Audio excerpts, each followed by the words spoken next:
చర్యాల పట్టణ కేంద్రంలో భారత రాజ్యాంగ నిర్మాత డాక్టర్ బిఆర్ అంబేద్కర్ 134వ జయంతిని పురస్కరించుకుని అంబేద్కర్ విగ్రహానికి సిపిఐ నాయకులు పూలమాల వేసి ఘనంగా నివాళులర్పించారు. ఈ సందర్భంగా సిపిఐ సిద్దిపేట జిల్లా కార్యవర్గ సభ్యులు అందే అశోక్ మాట్లాడుతూ దళిత కుటుంబంలో జన్మించిన డాక్టర్ బిఆర్ అంబేద్కర్ ఎన్నో ఉన్నత చదువులు చదివి అణచివేతకు అవమానాలకు గురై ఎస్సీ ఎస్టీ బీసీ మైనార్టీ వర్గాల శ్రేయస్సు కోసం భారత రాజ్యాంగాన్ని నిర్మించి రిజర్వేషన్ల ద్వారానే అణగారిన వర్గాలకు న్యాయం జరుగుతుందని భావించి బడుగు బలహీన వర్గాల అభివృద్ధి కోసం ఎంతో గొప్ప ఆలోచనతో భారత రాజ్యాంగాన్ని నిర్మించి అంటరానితనాన్ని రూపుమాపిన గొప్ప వ్యక్తి అంబేద్కర్ అని ఆయనకు సేవలను కొనియాడారు. ఈ కార్యక్రమంలో సిపిఐ నాయకులు జంగిలి యాదగిరి, మండల నాయకులు తుప్పతి రాజు, అందే పరశురాములు, ఇతర నాయకులు కార్యకర్తలు పాల్గొన్నారు.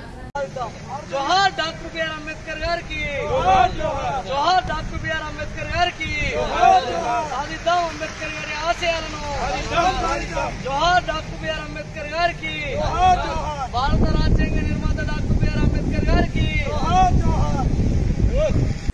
భారత రాజ్యాంగ నిర్మాత డాక్టర్ బిఆర్ అంబేద్కర్ 134వ జయంతి సందర్భంగా భారత కమ్యూనిస్ట్ పార్టీ సిపిఐ ఆధ్వర్యంలో చేర్యాల మండల కేంద్రంలోని అంగడి బజార్లో ఆ మహానీయుని విగ్రహానికి పూలమాల వేసి ఘనంగా నివాళులర్పించడం జరిగింది.